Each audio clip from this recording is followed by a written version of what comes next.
Hello మా video నచ్చిందా వెంటనే లైక్ అండ్ కామెంట్ చేయండి. ఇంకా మా Andhra Vilas movie news channel కు సబ్స్క్రైబ్ చేసి నూతన వీడియోల కోసం బెల్ ఐకాన్ కిరణ్ అబ్బవరం హీరోగా నటిస్తున్న కె. రామ్ చిత్రం ఈ నెల 18న విడుదల కానుంది. ఈ సినిమా అభిమానుల కోసం చేశానని, ప్రేక్షకులు థియేటర్స్లో గట్టిగా నవ్వుకుంటారని కిరణ్ అబ్బవరం తెలిపారు. యువతరం మెచ్చే పాత్రలో తాను కనిపించనున్నట్లు ఆయన పేర్కొన్నారు. కొత్త స్క్రిప్ట్తో సినిమా చేద్దామని చిత్రం చేశాను. కానీ కె. రామ్ మాత్రం నా అభిమానుల కోసం చేశాను. ఈ చిత్రంలో నా క్యారెక్టరైజేషన్ ఇప్పటి యువ తారానికి దగ్గరగా ఉంటుంది. ప్రేక్షకులు థియేటర్స్లో గట్టిగా నవ్వుకుంటారు. ఈ సినిమాకు కర్త, కర్మ, క్రియ ఈ చిత్రదర్శకుడు నానియే అని కిరణ్ అబ్బవరం అన్నారు. కిరణ్ అబ్బవరం హీరోగా నటించిన చిత్రం కె. రామ్.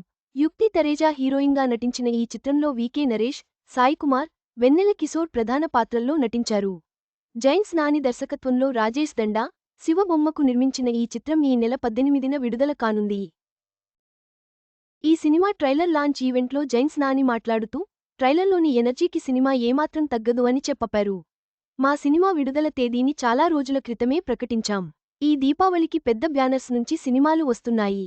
అయినా మా సినిమాకు థియేటర్స్ దొరుకుతాయి అని పేర్కొన్నారు రాజేష్ దండా. ఈ చిత్రంలో ఓ వైవిధ్యమైన పాత్ర చేశాను అని తెలిపారు వికే నరేష్.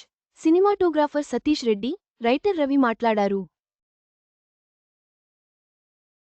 కె. రామ్ చిత్రం దీపావళికి పెద్ద సినిమాలతో పోటీ పడుతున్నా, ప్రేక్షకులను నవ్వులతో అలరిస్తుందని చిత్ర బృందం నమ్మకంగా ఉంది.